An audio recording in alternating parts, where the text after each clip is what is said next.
Salutations, PSVG listeners, and welcome to the Spoilercast for Uncharted 4, the PlayStation 4 exclusive. Take a trip over here to PlayStation Island, where you've got me, Donnie, Advent resident here on PS Island. And join me, we have the mayor of PlayStation Island, Kyle Hyman. Kyle, how you doing? I'm doing quite well. You know, earlier in the chat, I was given the title Lord, so I'm not sure which one I prefer, if it's Lord or Mayor. I'll have to think about that for a while. Lord PlayStation Island. I like that. So we're here to chit-chat about the latest exclusive that hit the PlayStation 4. The game that rocked Metacritic and all the review sites across the internet. It came out on May 10th? May 10th, Uncharted 4? Yeah, I think so. Yeah, okay. May 10th. Okay. So we're way late. Which is normal for us. I mean, I did finish this back on May 15th. So wow, I am going to be pulling as much from my memory banks as I can to do this. It took me to June 4th, so just a little under a month to play the game. Now, in my defense, I was playing a lot of other games. All right, so we've done a spoiler cast. We've done a couple on the site and the podcast already, but this one I'm going to do a little more organic. Now, pre-notice here, everyone, this is a spoiler cast. Uncharted is a story-driven video game, and if you don't want to have anything uncovered for you, turn the podcast off. Don't delete us. Turn it off until you beat it. Come back and listen. So there you go. You've got it. And we're a couple minutes in. Give it a break. All right. That's the point of no return. You keep listening. You've done this to yourself. Don't bother us on Twitter. You're doing this to yourself. All right. So I'm going to let this conversation unravel organically. On the Twilight Princess HD podcast, we did some pros and cons, and I liked that format for that game. A big reason why, that game was a remaster. So people, I mean, it's a 10-year-old game. People knew what that game was about, so there's no point in talking about the game. So you kind of pick and choose what's good and bad about the remake, and then you move on. This we're going to dive way more into. Before we do, I did want to go ahead and cover just some of the basics of the game. So this is a Naughty Dog game. The first Naughty Dog game since The Last of Us, and The Last of Us Remastered, if you count that as internally developed. It was shown at E3 in 2014. It was given a 2015 release window. It was shown again at the PlayStation Experience in 2014, the first PlayStation Experience.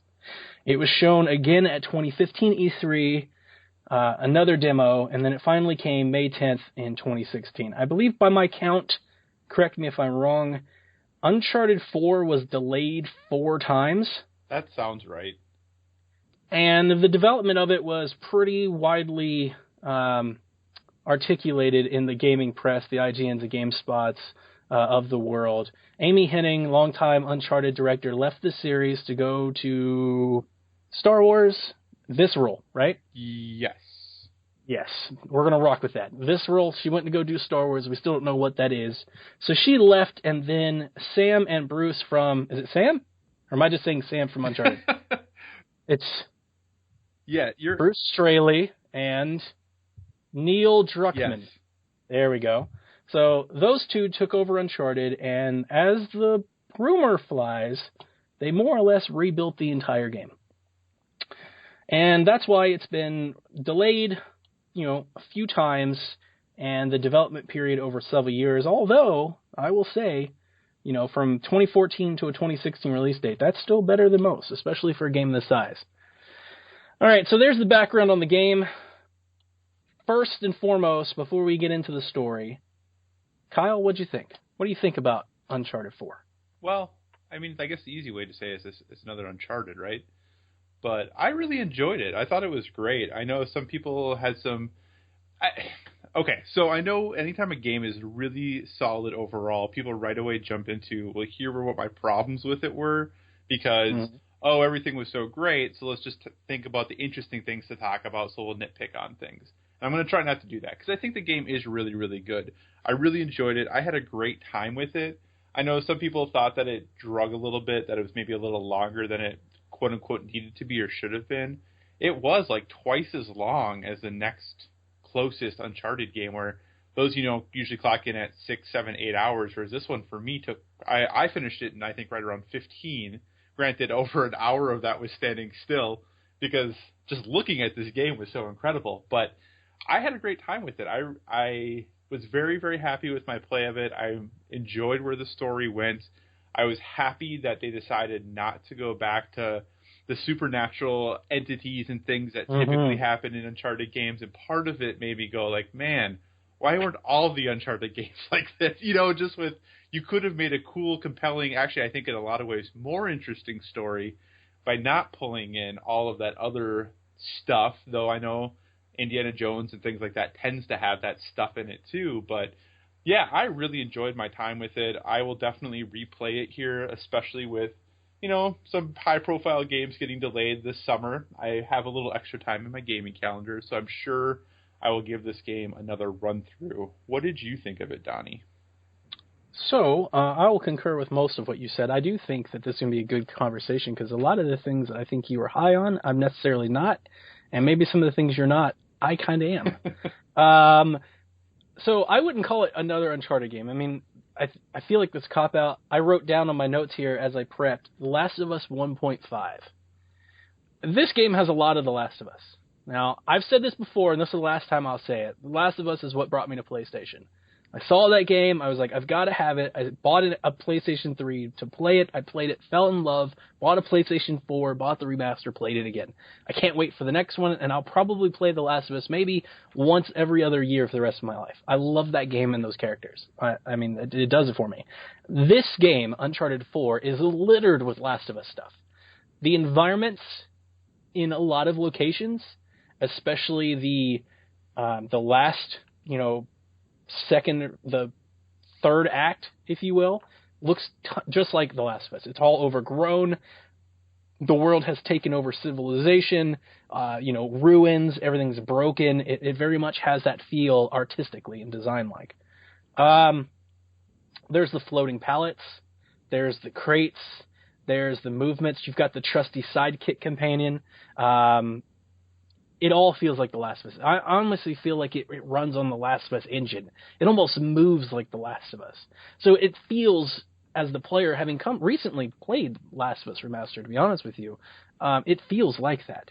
Now, because I switched to the PlayStation for The Last of Us, I played the Nathan Drake collection within the last calendar year. I played it this fall when it was released. And I made my way through all three of them. And boy, is Uncharted 4 the best in the series. That is the best Uncharted game in show. I did not like Uncharted 1. I liked Uncharted 2 better, but I still wouldn't say I liked it. I know a lot of people think that's blasphemy. I just don't think that game ages well. I mean, you put yourself in my shoes playing that game 7 years after it released. I've seen a lot more than what that game had to offer, than what that game offers today. Uncharted 3, I was like, all right, now I see where they kind of went with The Last of Us, but still it didn't.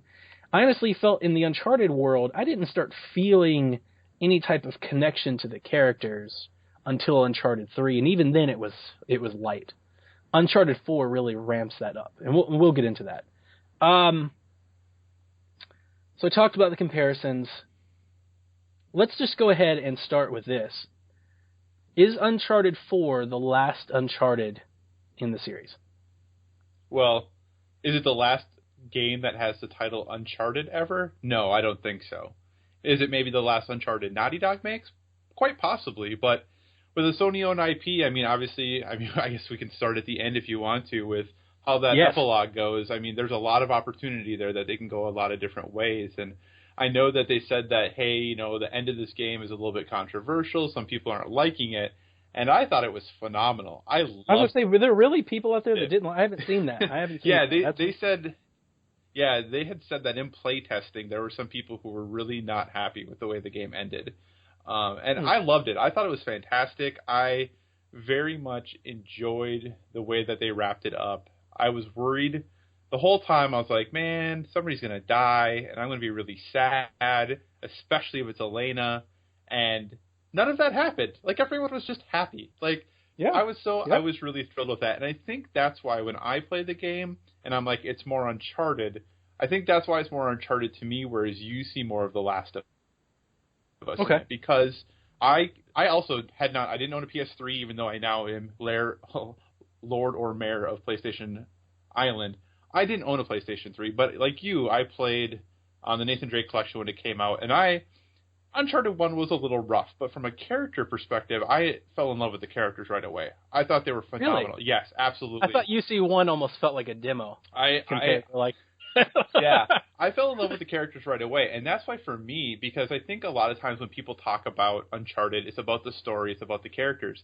The gameplay in Uncharted is competent to me, and that's about, it's not exceptional, it's not, this thing that everybody should be doing as far as gameplay goes, and I think that's why for me, when I play it, yes, did they pull some gameplay things from The Last of Us? Absolutely they did, but I wasn't playing Joel and Ellie. I was playing Drake. So for me, I was with those characters. The gameplay stuff, yeah, sure, it came from The Last of Us to a degree, and there was definitely some thumbprints and some DNA there from The Last of Us, but to me, it totally felt like an Uncharted game when I was playing it, just because of the characters, the story, the connections that they have with each other. And this is way off topic of what your question was, but... I was going to say, sure, we're going to come back to this gameplay, because I've got some notes on the gameplay that I want to get into, and more or less the review that we will come to an agreement upon, the review at the end. We're going to talk about our reviews, because I think Uncharted 4 proposes a valid concern. And we'll get into that. Okay. But the epilogue in particular, we are introduced at the end of our story, A Thief's End. Uncharted 4, A Thief's End. It's been told that this is Nathan's last rodeo. I mean, that was kind of the story leading up to the game's release. Naughty Dog kept telling us, hey, this is the end of the road. And throughout the story, you're chasing Henry Avery's, the lost pirate captain's treasure on this remote island. Very Uncharted. But you discover through the use of Sam and some retrofitting, going back into his earlier days, that you are more or less fulfilling your mom's work as an explorer and an adventurer. And I took the A Thief's End as we completed this tale, and now we're done, for both Nathan and Sam. And then once we got to this ending, we were given an epilogue where we were introduced to Nathan and Elena's daughter named Cassie. The epilogue, for those that were saying they didn't like it, I will say it's a bit slow. It's very Gone Home-ish. It's basically a walk-around, point-and-click adventure. It does take, it took me like 15 minutes. The game overall, since you already mentioned, the game overall took me about 18 hours to play. But I tend to be a little slower. Like, I know in The Last of Us, I was like 5 hours behind everybody, because I typically walk in every nook and cranny of the environment, constantly trying to find collectibles. But we're introduced to Cassie, who's this blonde girl, maybe preteen, teenish, early teens. I'd put her 12 to 15. And she's, we meet her in her room, and she's got a dog, and she's got a guitar, and she walks around the house, and she sees pictures of her mom and dad and their adventures, and we get a really neat postcard from Sam and Sully. And then she walks over to, I guess, their second house, like the next door house. I was like, how rich are these people? They've got a boat on an island and two houses right next to each other. I think it was The Office. We're going to go with The that. Office. The Office. Okay. The adjacent office on the beach somewhere. And she discovers her dad and mom's locked cabinet full of their exploration treasures. And then he begins to tell her the tale of their travels, and then the game closes. So I was left, I say we, I don't want to speak for you. I was left with a couple conclusions. I mentioned on the previous podcast for Sony that this generation, this cycle for Naughty Dog, I'm hoping to get 3 Last of Us and 1 Uncharted. Whereas the last cycle, we had 3 Uncharteds and 1 Last of Us. I think that's holding true. I think you're right. I think Uncharted 4, or I think the Uncharted series might be done for Naughty Dog for a while. I'm concerned about handing it off to somebody else. Does Sony even have a track record of taking a franchise or an IP and giving it to a new studio with success? Well, I mean, just looking strictly at Uncharted. I'll say let's stay out of Vita, though. Oh, well. Well, caveat. Well, hey, but in all fairness, Golden Abyss is a very good game. I think it's better than the first Uncharted I played game, it. So. It is better than the first Uncharted game. Yeah, you're right. So, I mean, yes, that was a different studio, and yes, it's on Vita, but I still think the concept is there that you can give the game to a different studio, and they can kind of stay true to the roots of what that... Because that felt like an Uncharted game. It did not feel like it was necessarily made by someone else. Okay, good point. So, unless they hand it off to another studio, I was left with two options. I could see a spin-off where we play as Sam and or Sully, and we pick up where they apparently went off on a side adventure, which we learn in the ending cinematic as well as the postcard. And or, at some point, we pick up and play as young adventurer Cassie, stepping into the shoes of her father and mom. So the series does appear to have legs. And let's talk about the story, because here's where I kind of venture out. The story, or the plot, let's say the plot, because the story pertains way too much to their motive. The plot of the game felt very contrived to me. And that is the one blemish on the game that I would bring up, is the way they introduce Sam as a character and the way they retrofit you with all of this past information seems very out of place, considering that this is the fourth installment in the series. This stuff would have felt right at home in Uncharted 2. But now that we've went Uncharted, Uncharted 2, Uncharted 3, and we have all of this information and background to these characters and everything, and then all of a sudden you get Sam and this backstory with a mom and all of this, and really to the disservice of Sully and Elena, in my opinion, because they kind of take a backseat to Sam for most of the game. I know that a lot of people keep mentioning that it doesn't have that supernatural element, and I agree with that. Everybody, that's great. I've always hated that in any cinema. I always take the oh my god, the Lord of the Rings. Is it the Taken King? Is that the third one, or not the Taken? That's Destiny. What am I talking about? Return of the King. Return of the King. Thank you. It's been 10 years, guys. That movie is they're constantly facing this odds that they can't overcome until the very end, where they just stumble across a ghost army that helps them kick ass.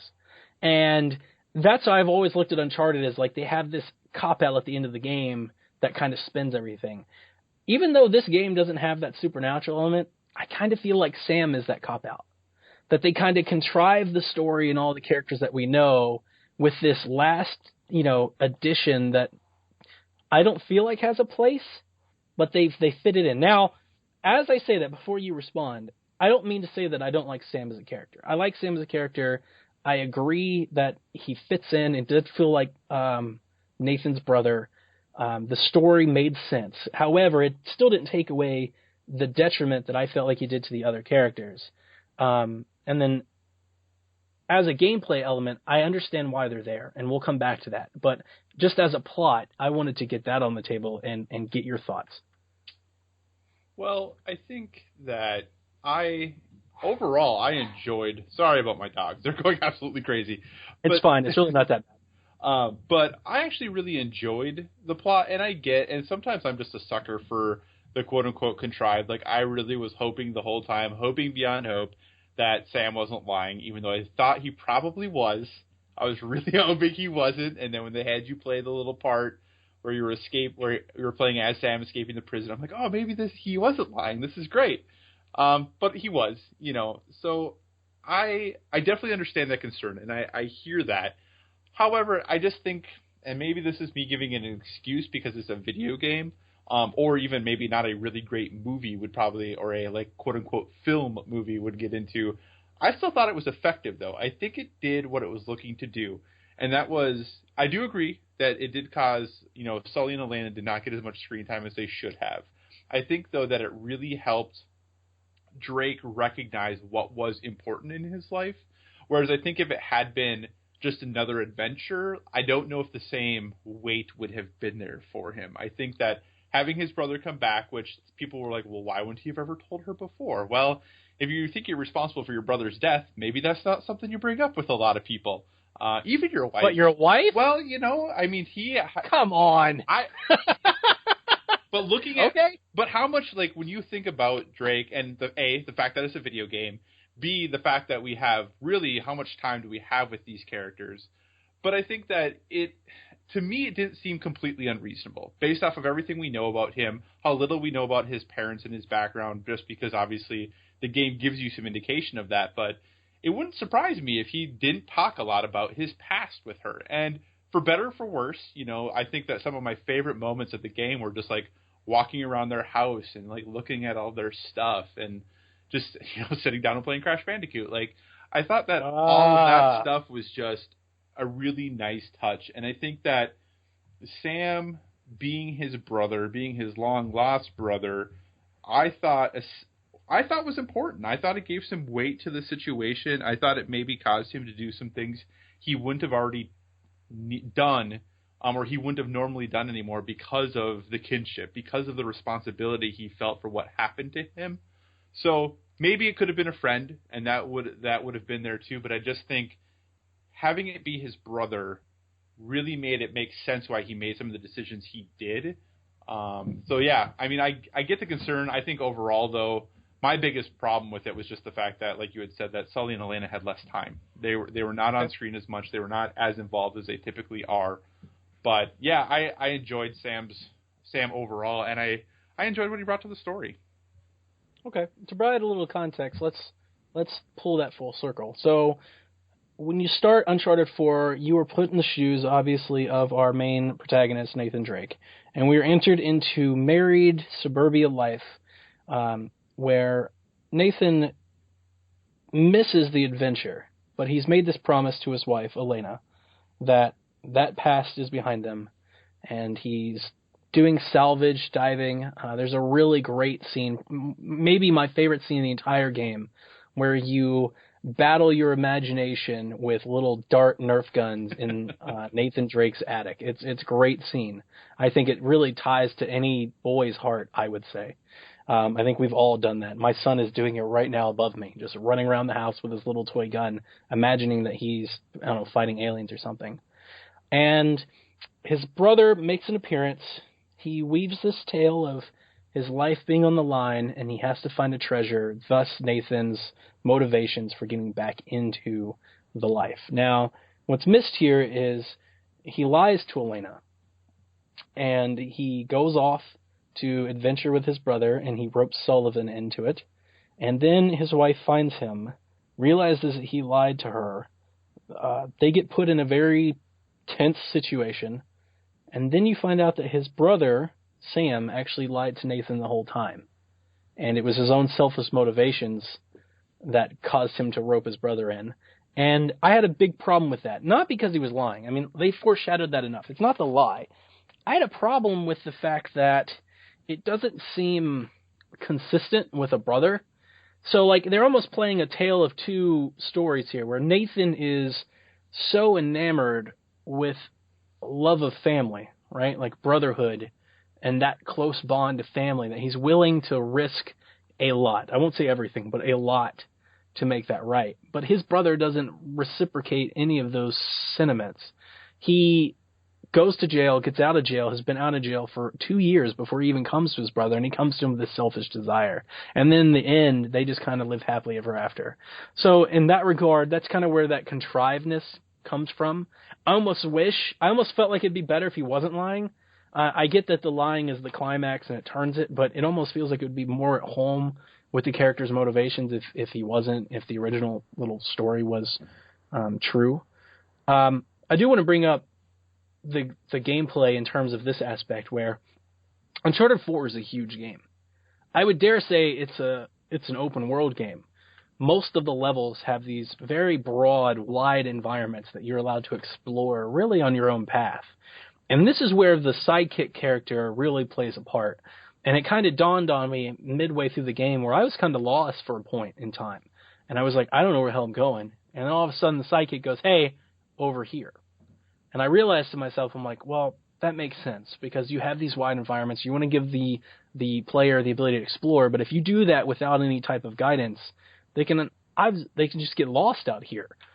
So in that regard, Elena, in the second half of the game, when you're reunited with your wife, you get to play with Elena. In the first half of the game with Sam, it makes sense from a gameplay aesthetic to have that guide, that companion with you, that kind of like Navi and Zelda, like, hey, listen, go over here. But way less annoying. Hey, you leave Navi alone. But again, to that respect, I wish I would have played the first half with Sullivan and not Sam. Yeah, I can see that. Sully is one of those characters that everyone loves and I think most people would love for him to get more time than he does typically in the games. And you're right. I mean, Sullivan is there for parts of, that first part. It is typically just you and Sam. But, there are parts like through Madagascar and things like that where he is there. He's in the Jeep with you doing that stuff. But no, I agree. I don't disagree with that. I think spending more time with just Sullivan would have been great. Okay. So we've talked a lot about our protagonists. Let's talk about our antagonists, which I think the game shines. And we are introduced to the character Rafe Adler, a very Jake Gyllenhaal-looking villain, and his sidekick companion Nadine Ross, voiced by the now famous Laura Bailey. If she wasn't famous before, she was definitely famous after the PlayStation experience. I love the villains in this game. And Uncharted 3 was the first villain that I really liked in Marlowe. Is her name? Marlowe? Mm-hmm. All right. I loved her. Yeah, I loved her the most. I didn't like the first two games villains. I thought those were just ridiculous. So Uncharted 3 was great. I think Uncharted 4's villains are better than Uncharted 3, and because they're not rooted in the supernatural, they're very much literally chasing a pirate treasure that you actually find. It's real pirate treasure, and there's a lot of it. And you've got this, you call him a psychopath, but throughout the game, I really don't think he's much of a psychopath. He's just kind of a businessman. You've got this grounded villain in Rafe that I really enjoyed. I liked him a lot. I loved his banter all the way from the beginning. We'll leave that alone. Let's just say when you start, you're all kind of friends. And I really enjoyed it. Nadine, she served more or less as the muscle. I kind of think she's a take it or leave it character. You could have taken her out of the entire game and I felt would have been fine. To be 100% honest with you, I don't feel like she impacted the plot or the story or the character motivations like Rafe did. But I did like them both the same. What do you think about the villains? I thought they were pretty solid. I enjoyed the interactions with them. I thought that their motivations were reasonable. I mean, Rafe happened to be really, really wealthy, so that just was convenient. But I think overall, I think their motivations were believable. I think that Nadine kind of being that mercenary for hire, going to the highest bidder, made perfect sense. I thought her interactions and just, especially the nice little fight scene she has with Drake when they're in Scotland is pretty spectacular. I enjoyed them, and I think at the end when you're having your nice little boss fight with Rafe, it's pretty sweet. So good segue. Good segue. That's exactly where I wanted to go with this. Is now let's turn our attention to the gameplay. And you said before that this is a competent gameplay, type of experience. Now I want to start with that boss fight at the end. As I was playing that, I literally said to myself, "This sucks. This is not fun." I didn't mind that it wasn't. It looks great. It's a QuickTime event where you have to dodge left and right, and you are literally on this dead pirate's boat, sword fighting with these dead pirates' swords. So it plays into the whole plot. I think by that moment I was kind of done with the whole pirate thing. I mean, there's a lot of pirating in this game. But that QuickTime event really left me with a bad taste in my mouth. I'm glad we had the epilogue, because if the game had ended with that fight, I probably would have had I wouldn't say a different take, because obviously it wouldn't change my entire opinion, but a worse take on the game than I currently have. Yeah, I didn't think it was too bad. I think that often in Naughty Dog games, when you're not playing on crushing or some obnoxious difficulty, they have a little bit of room for error in them. So that those, that sword fight, though kind of in the QuickTime style, like if you missed a button press, like you still had time to correct. Which I think, crushing not so much, you lose that window quite a bit. But on normal difficulty, if you apply that general knowledge to the sword fight, it really goes pretty easily, knowing that you can kind of just pick both. And as long as you can kind of pick both and you'll be okay most of the time. So, yeah, I got it the first time. I got hit a couple times, but it never went too badly for me because I was like, well, we'll hit this button. Oh, nope, we'll hit the other one too, and this will be okay. And I just kind of muddled my way through. So it wasn't the best boss fight I've ever had, but for a one-on-one sword fight, I found it rather enjoyable. So my problem with it wasn't so much that it was just a QuickTime event, because, that's gaming. Earth to everyone listening, in video games, you press buttons. So it doesn't matter if you're pressing them with on-screen prompts or you're pressing them in a certain combination. They're all more or less, QuickTime events. it was said it lingered, and it lingered for no real reason other than to just be long. Like, the little cutscene animations that happened between you putting in the QuickTime event, they didn't advance the fight, really, in my mind. It kind of felt like you just went around the same loop 3 or 4 times before you got to the cinematic that mattered. Yeah, that I can see. I do think it was maybe a little longer than it needed to be. And that was me, and I was just playing it. I'm just like, why? For what? Why do I keep doing this? Why? I already hit him. Why am I doing it all again? And I hit him again, and I did, and I hit him again, and I hit him again. I'm like, can we just move on now? I get it. So in that regard, I didn't really appreciate it. But as you said, it's a competent game in aspects to gameplay, and I wanted to touch on gameplay because I didn't get into this game on May 10th. I got into this game on like May 20th. So I'd already seen the reviews and the previews and the reactions and the impressions, not the spoilers. And I came into this game, I'm not even going to lie to you, I came into this game more or less searching for things to not like about it. Because I had been told that it was perfect. 10 out of 10, this game is incredible, it's amazing, and without a doubt I was like, there's just no way Naughty Dog can just keep doing this. There's no way that Uncharted 3 is an amazing game, that The Last of Us is an amazing game, and Uncharted 4 is an amazing game, and that there's nothing without flaw. And I felt like I played most of the game finding flaws. Like just finding them and keeping them in my brain. And a large part of it had to do with the gameplay. As you say, it's a competent game. You get to climb. There's a lot of platforming, as anybody that's ever played an Uncharted game. In this game, it's not so much button mashed as more of you just kind of point your stick in a certain direction. In that aspect, I thought the Pitten was great because it provided something to do while climbing. I actually prefer Uncharted 3's climbing to Uncharted 4's. I didn't really like it. It kind of just felt boring because they made it feel so much easier. And it's so much bigger. I felt like I was climbing for so much longer in this game than I was in the other ones. And I was just like, wow, I am really climbing a really long tower. And it was a chore to climb at certain periods. Which I really enjoyed the Pitten and the grapple hook, which is more or less the new innovation for Uncharted 4 compared to the other ones, where you have a grapple hook where you can grapple and swing. And the sliding mechanic where you slide down slopes and then you jump off, and sometimes you jump into a grapple or you jump into a Pitten, which I really enjoyed. The shooting mechanics felt pretty spot on for me, to be honest with you. It's a third-person shooter in most instances, and I really like it, especially the way it blended into the open-world environments. Now, we still have the one thing that continues to plague this series, and they cannot give you a gunfight that feels worth a damn without giving you 80 people to kill, loaded up with a giant amount of body armor that you have to sink 400 bullets into to end somebody. I think the one flaw that Uncharted as a series has are these moments where you're just given dozens and dozens and dozens of enemies to dispatch before you're allowed to move forward. I've long said that I think the series would be better if they made the enemies fewer and more, I would say not harder, but require more thought to progress.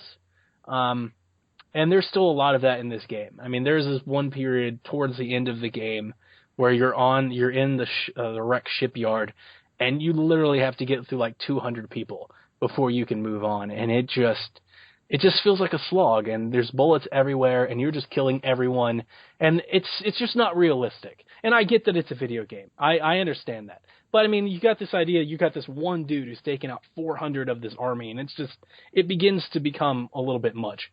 I would much rather have a cat and mouse-like tango between 10 people that had an impressive AI. Maybe they retreated, and maybe they made it hard, and maybe there was more platforming environments in terms of like catching a flank and stuff. Maybe they mixed some more of that into the battle, as opposed to take cover, shoot a bunch, move forward, take cover, shoot a bunch more, move forward, and you just wash, rinse, and repeat. Before I pass it to you, I'm just going to think if there's anything else I want to say about gameplay before we... No?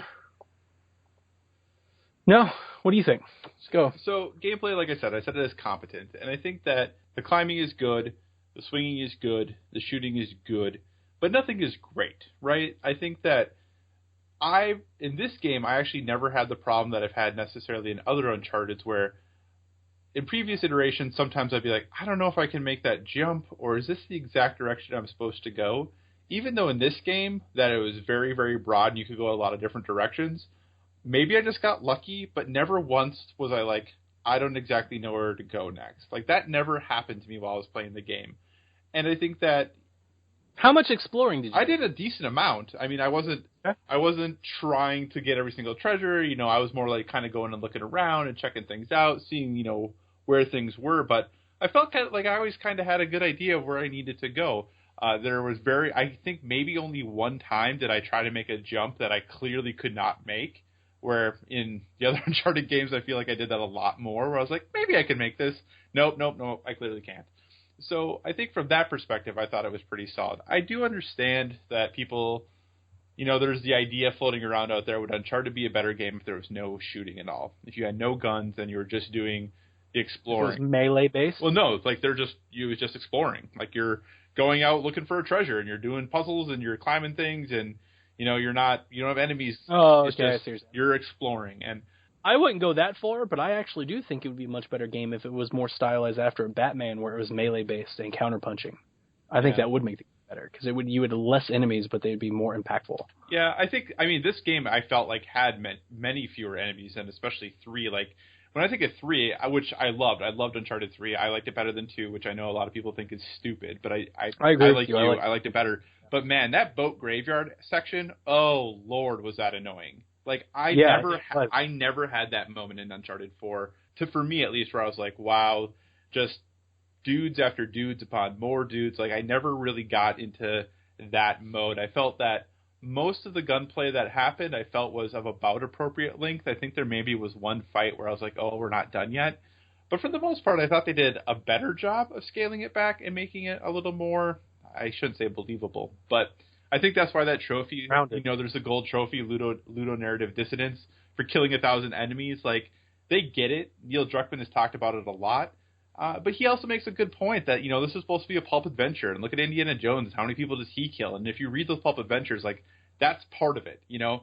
If you really think about who Nathan Drake is, he's kind of an asshole. You know, he really is. He steals people. He backstabs them. He kills a lot of dudes. He's, like, only really looking out for himself most of the time. Like, he's not a great guy.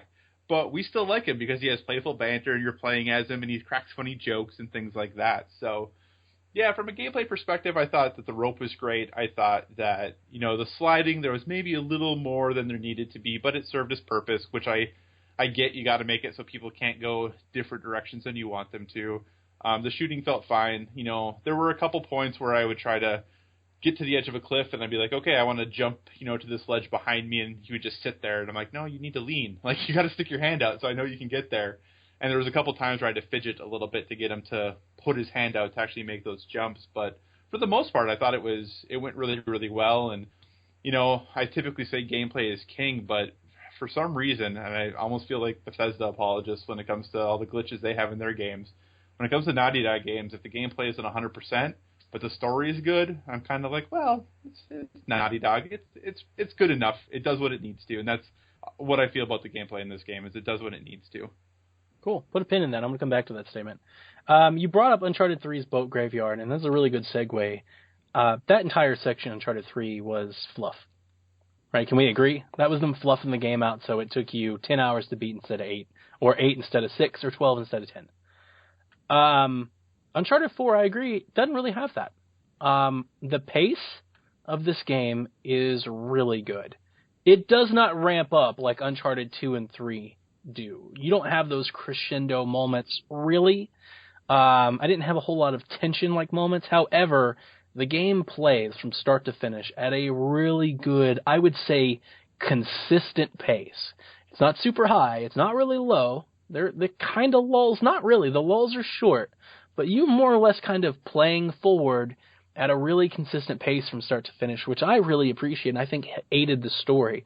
You mentioned that the game's twice as long. It took me about 18 hours to beat, and it was an enjoyable 18 hours. I felt like I got full value for my $60 purchase, and I really enjoyed the pacing. Do you have anything you want to say about the pacing before we move forward? No, I know there was a lot of feedback and thoughts that the third act was a little bit bloated, and I can understand where that comes from, but it was nothing that crossed my mind, and I hadn't really heard about it until after I was done with the game and had gone back and read some reviews, because I didn't really want to read anything prior to playing it. Sure. And once I had done that, I can understand where people were coming from. But I agree with you. I don't think there was not a lot of, even from a set piece standpoint, that, with Uncharted 2 with the train and Uncharted 3 with the plane, like, there really wasn't one of those sequences I didn't feel like in this game.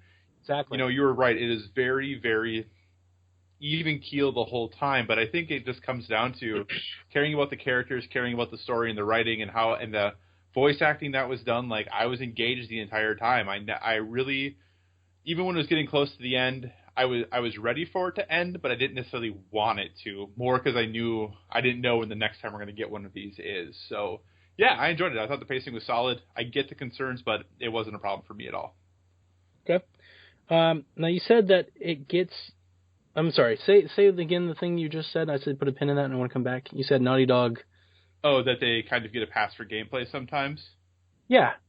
So I wanted to go back to my statement before we go into our closing thoughts, that I kind of came into this game more or less searching for errors and rooting up stuff, and I found plenty of them. And then as I finished the game and sat back and digested it, in my mind, just reliving the moments and the experiences, and I thought to myself that the little things that I came up with, and I would call them little, things like Sam feeling contrived and things like that, they really don't matter. Uncharted as a game, what Naughty Dog provides to us as a studio is just so much better than what other studios provide to us. I mean, we live in an era where the damn Street Fighter game didn't even come with all the characters or campaigns anymore. I mean, it seems like everything else is going less content, more money. And you've got Naughty Dog over here going, we're going to give you twice as much content as we did before, and this time you're going to be able to drive cars, and you're going to be able to shoot, and here's this grappling hook, here's this new platforming mechanic, and here's these new cutscenes and quick time events, and now you've got choices that you can make in narrative and dialogue, and they're just giving you it's almost a Grand Theft Auto level experience, where they've got so much packed into this game that sure, you can play the game and you can say, I don't like shooting, or I don't like climbing, right? But it's the totality of it all that you have to look at, and you got to quit looking at it from a micro and look at it from a macro perspective. And when I take a step back and I go, man, that is one hell of a game. And we didn't even talk about how beautiful this game is. I did a Let's Play of this game, this chapter, where I was on the beach at Henry Avery's little statue where you look through the telescope. Right when the storm comes in, as you go on that boat scene. Yep. And I literally stopped, and I was like, I got to stream this. And I went live, and I was like, guys, do you see this weather? These are the best weather effects I've ever seen in a game in my entire life. There is sand blowing on the beach. There are leaves falling off the trees. The water is moving with the wind. Waves are picking up. They're not the same wave animation over and over. Just the amount of attention that's put into an Uncharted or I would say a Naughty Dog game is just so much higher than any other franchise. Maybe outside of a Mario, I would say. I mean, it's so there, almost to a frame level, that it's incredible. On that exact same stream, I said, I want them to make a game where I dive more. I loved swimming in this game. Like, I absolutely died to go diving. I just wanted to find a scuba tank so I could I'm really upset that I didn't come across an alligator or a shark. I kept trying to find some sort of, there's got to be something. There's got to be something that I got to fight underwater, because I loved just combing around the ships and the caves and the water and the underground tunnels. I mean, I just thought it was perfect. So before we get into our closing thoughts, I mean, I just did want to kind of get into just the quality and the polish that this game has. I mean, it's really unprecedented, and it's at a higher level than I would say anybody provides.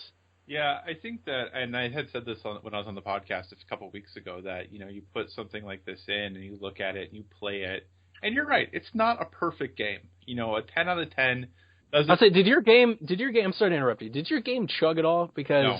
There were moments where my game did, actually, and I pointed some out on the stream, especially when I was swimming. The animations would chug, it would start to stutter, and I'm like, man, I wonder if Naughty Dog was pushing the PS4 to their limits with Uncharted 4. Yeah, I had no chugging. I mean, I had a couple weird things where, like, when I'd be, and the one crowd scene that was that at E3 or PSX? I can't remember, where the controller stopped working, so Nathan just sat there and stood there for like a minute. Yeah, it was a PlayStation experience. Yeah, so in that scene, I would be walking and there'd be nobody around me, but then Nathan would like turn, like he was like trying to like brush by people, but there was no one there. So like I had weird things like that happen, but I had no chugging or frame rate drops that I could tell. And when looking at this game, it really I put other things in and I play them, and I'm like, man, why can't everything be like Uncharted 4 as far as the way it looks? How about it be comparable? Well, and the thing is, though, be in the ballpark. But then I read articles, like I read the other day, about how Uncharted 4 was the most expensive game Sony's ever made. So it's not like it cost them nothing. So not everyone has that ability, and not everyone can dump years and years and years and millions of dollars in every game. So hang on a second, not everybody, because I think Nintendo has the money to do it. I think Xbox has the money to do it. If you're a first party and you push your own hardware, I think you have the money to do it. I think Steam has the money to do it. I think Ubisoft has the money to do it. I get that it's the most expensive game ever. And I don't think that, to win big, you got to play big. And I give hats off to Sony for saying, no, this is what sells PlayStations, and we're going to double down on it. Yeah, no, absolutely it does. But, so yeah, I think the game was fantastic. I mean, you're right. The game was an absolute stunning thing just to look at. The number of screenshots I took with it, and just are just sitting there, and I'm using one as like my background for my phone. Like, it's a pretty incredible experience. And there are definitely things that I forgive when it comes to gameplay and it gives to other things. But just because I have gravitated more and more as I get older to single player narrative based experiences. Now, before we jumped on this podcast, I was playing a game called Score Rush Extended, which is a shmup that is purely 100% skill. Doesn't look super pretty. It's like how much stuff can you kill without being blown up? And there's definitely a place for games like that. But, man, when you sit down with something like Uncharted 4 and you just have that experience and you go through that story and you have those connections to the characters and you see the voice acting and the animations that they do and just how they put everything together and the attention to detail and how much they care about what they're creating, it really makes you feel like you're part of something. Like, it really makes you feel like Naughty Dog puts everything they have into every game that they do. You never feel like they left anything out, like they left something back on the cutting room floor, like they didn't give it their all. And I think that's one of the things that when I'm playing a game, even if a game isn't perfect, for some reason, I'm always like, do I feel like they tried? Do I feel like they gave it the old college try, they gave it their 100%, and Naughty Dog has never left me in doubt. There have been other games that I've played where I'm like, they really try as hard as they could on this, which sounds like a really mean thing to say, because I'm sure making games is extremely hard. Far brighter people than me do it. But there's some games that you play that you're just like, is this the best you could do? Like, this was really the best? Hey, Star Fox Zero. There you go. Come on, Platinum, you made Bayonetta. Like, come on. Jesus. So, right? But really quick, before we do our final closing thoughts here, so they said they're going to do single-player DLC. Aside from the fact of whether you plan on purchasing it at all, what would you want that single-player DLC to be? Well, I would want it to be around Cassie, but I don't think it's going to be. I think it's probably going to be a standalone side story with Sam and Sully, and I would be really happy for that. I really hope it's standalone. I like that. I like that model. I think Infamous did it great. I think The Last of Us did it great. I would love to know how many people bought The Last of Us after they played Left Behind when it was released standalone. Because I could see that you give somebody a 2 or 3 hour experience in that world, and then all of a sudden, especially in Uncharted and Last of Us, you're like, oh, I need to see more of this. And you immediately just jump to the next tab and buy the game. So I hope they continue that trend, and I think they will. And my bet is that it's going to be on Sam and Sully. Yeah, that's kind of what I was figuring it would be as well, since though they said they have, Neil and Bruce said they have no idea what it was going to be, and they didn't know what that DLC was going to be. It just seems towards the end of the game, it seems like that's the obvious choice, that they really set it up well, that, hey, when they went away together, what did they go do? What was the adventure that they had? Yeah. So it seems like that. I also want to talk really briefly. The multiplayer is really excellent. Now, I know it's not the best multiplayer. I mean, I've been playing Overwatch. Overwatch has kind of overtaken me playing the Uncharted multiplayer, but Naughty Dog has very quietly become a very good multiplayer developer. The game is really solid. Now, I'm not saying I want them to go have their next game be an multiplayer only game, but I think that it's not just a tack on anymore for them. I think that they do some really, really interesting things there. So if you haven't checked it out, you, Donnie, or anyone listening, I really encourage you to. It is a good time. It's a little challenging. It's a little different, but it's definitely some fun. And, as a side note, not everyone loved the game, Donnie, when you're talking about all the reviews and everybody saying it's a 10 out of a 10 and perfect. I believe it was the Washington Post did give it. Nobody believes them. Did give it a 4 out of 10. So I saw that review. That guy's garbage and doesn't deserve to publish his. That's a person. I guarantee you, that's a person that doesn't play video games. It's either a person that doesn't play video games reviewing a video game, or it's a person that does playing a video game trying to get his name out there, and he did because we just brought it up. I saw that review and I was like, this is garbage. I mean, literally the idea that you could say that about this game makes that entire I'm not even. You're going to get me all fired up. Okay. That guy is garbage. That should have never been allowed to happen. I feel bad for his editor. But it's the Post. What can you say? On the multiplayer, I didn't play it. I don't play these games for multiplayer. I did play The Last of Us multiplayer, and it was freaking awesome. And I will tell you that I agree with you. They're actually kind of hard. They're very challenging. That's multiplayer for the adept gamer, the person that really gets into the gameplay and knows how to maximize those. I actually played it for a while. I'm glad that it's there. It provides the game replay value. I don't know if I will ever replay any of the campaigns for Uncharted, including this one. Maybe Uncharted 4. I could maybe see myself 5 or 6 years from now going, you know what? I don't remember all about that. I'm going to go back through that again. But it's not like The Last of Us for me. I'm going to play that game over and over and over again because I love the environment, I love the story, I love the characters, I love the way it plays. So I don't have that same love affair with the Uncharted series that I do for The Last of Us. So it didn't ring in that for me. But let's move to our closing thoughts. So before we get into the review, the way that we do this is when we do these review casts or spoiler casts, we have to come up and agree to a review score, which will be posted on the site with the podcast together. We are co-reviewing this game. So we will both review it individually, and then we will come to an agreement between those two scores. So before you give me a review score, just put any closing thoughts you have, anything that you missed, anything that you'd like to say, and then give me how you would review Uncharted 4: Thief's End. Wow, so you're throwing it to me first. Okay, we'll see how this goes. So I think it's an exceptional game. I think it's a must-play if you own a PlayStation 4. I think that it is a good way to wrap up the Nathan Drake storyline. I'm really happy with what Naughty Dog did. I think it behooves you, if you're going to play it, to make sure you've played the 3 previous games, because I feel you'll get much more out of the 4th one. But with that being said, like I said, it's not a perfect game in the sense there are some issues, but I think that the experience that you have, the connection that you'll feel, the storytelling that is told, I think it makes it quite exceptional. I would give the game, if I were going to score it, probably give it a 9.5. Okay. So I did say earlier that I wanted to get into this because I thought there was some cause for concern. I heard a discussion, I believe it was on GameSpot, where they said, is Uncharted 4 a 10 out of 10? Or is this just a really good game early in the cycle? And it always brings up a really good conversation. How do you review a game? Is a 10 from 5 years ago still a 10 today? Is a 10 from 20 years ago still a 10 today? Do you just review them in the time frame which they were released in? And I've always believed that the best way to review art is to review art in the time period that it was received. I do believe every generation has a game that stands out early on and then is overshadowed later. I would say Uncharted 2 to Last of Us as an example. This game is a 10 out of 10 if I've ever seen one.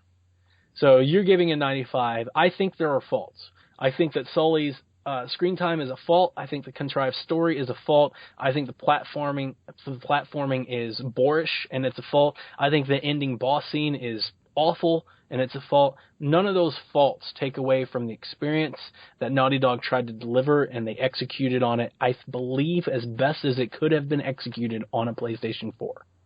Outside of them just taking the stuff out, I don't see how this game could have been improved upon. I mean, the game is beautiful. It's perfect. The characters are great. I believe the best part of the game, and maybe the best pro that I can give for the game, is the amount of tension that I felt when Elena came back into Nathan Drake's life and you play those 3 or 4 chapters with them together. And especially early on when she's short with you and you have those very mature themed adult conversations about their relationship. I so badly wanted the press X to console Elena, hold her hand, say I love you. The Last of Us played, my belief in The Last of Us is that it played upon anybody that's a father or an older brother, anybody that's taking care of someone younger. I would say more so to men because you play the role as Joel and you're taking care of this girl, and being a father and having a daughter, that really spoke to me. And I can say being a husband and having a wife, that moment really got to me. That was the first moment in Uncharted where I was like, wow, like I really want to fix this, but you can't.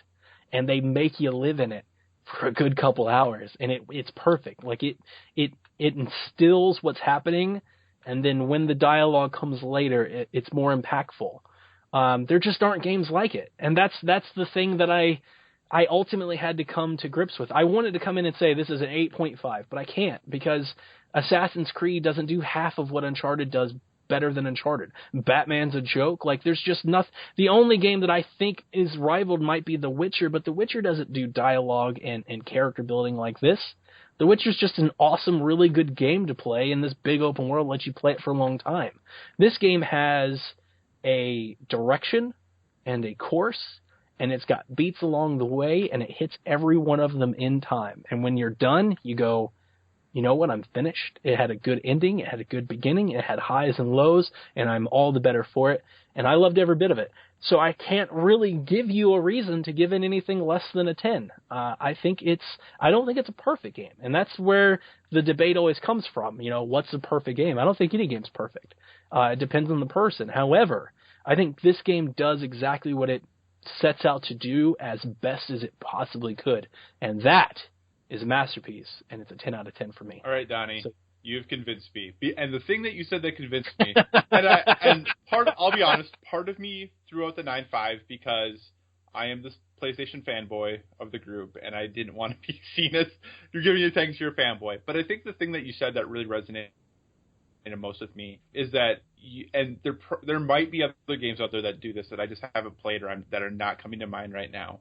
But I think that the relationship between Drake and Elena is one that you just don't typically see in video games. Like, that is, right. That is it's very grounded. It's real. Yeah, it is a mature relationship of people who are married, and he messed up big, and there probably is going to be consequences as a result of that. And how does he balance that with everything that's going on, in his life? And, he does what he typically tries to do, which is run away, but she's the bigger person and the stronger, member of the relationship or team member in that group. And, you're right. I think that we don't see, as much as we get older and I get older, I want to see things like this continue to happen in games, because I don't think it happens enough. I think that we have a lot of sex in games, but we don't have a lot of partnership and romance and things like that in games. And I think that this game definitely did that at a level we don't see very often. So you're right. I think you've persuaded me that 10 is the appropriate score. All right. So just for clarification, I gave Uncharted 3 a 95. Oh, okay. I dual reviewed Uncharted 1 and 2, and collectively I gave them a 75. Might be a little low for Uncharted 2, but that's okay. To be honest with you, let's not go there. Okay. We've been talking for almost an hour. We could talk another 20 minutes. The only game that I've given 10 out of 10, or by PSVG standards, 100%, is The Wind Waker. And every bit as The Wind Waker executes exactly what it sets out to do from start to finish. It has flaws, but it overcomes its flaws. Uncharted 4, and we haven't reviewed The Last of Us yet. I want to, and The Last of Us, obviously, I go ahead and give you now. I give it a 10 out of 10. Those are the only games I can tell you that come in that realm. They're just better than other games. And until somebody else gives me a reason, and I don't mean some other person that played a video game. I mean, until another developer shows me why it's not, it's going to continue to be. I think that's lost by the people that give it 8.5s and 7.5s, and they say, well, Sam drops out of cover and people don't see him. You're missing the forest for the tree. That's ridiculous. Until somebody else does what Naughty Dog's doing, it's a 10. Because they're the only people at this level right now. Maybe Grand Theft Auto, maybe Rockstar. But even then, their gameplay, kind of along the same thing. Their story's kind of loose. But, the amount of content and systems and stuff that they pack in there is rivaled. I would say it rivals, but they're really on a different plane right now, and it shows in Uncharted 4.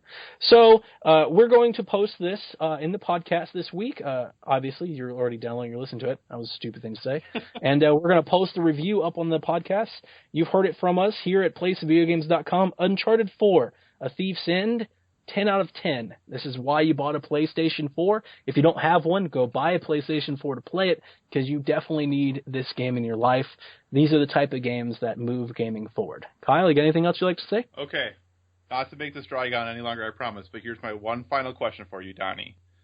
Did Naughty Dog reveal their next game in Cassie's bedroom? Ooh. Did you hear about this? Was The Last of Us American Daughters? Yes. Is that what is next for them? I think that's the next comic or novel. They got that visual novel thing.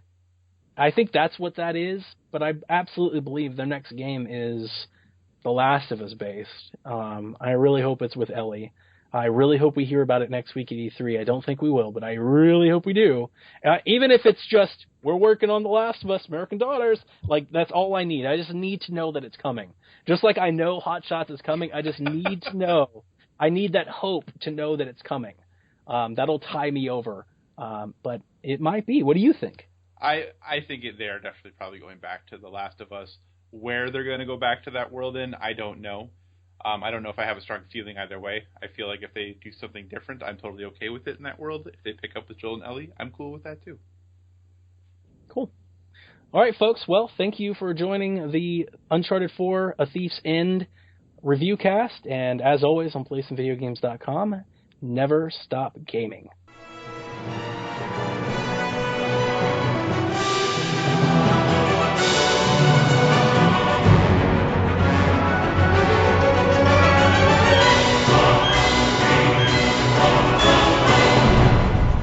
Thank you for listening to Play Some Video Games, the official podcast.